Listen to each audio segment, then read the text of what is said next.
My name is Kedar Ghag.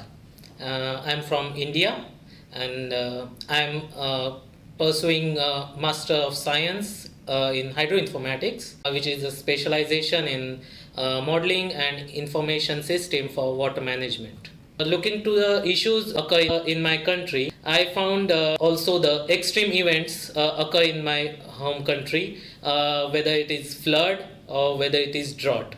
So, in that context, I found that a lot of data is available, but it is not transformed into a good information which could build knowledge and also the wisdom into the people to understand the future challenges we are going to face. So that's why I got this modeling and as well as information system developments to produce these the results of model for the masses. So that's how I got this program.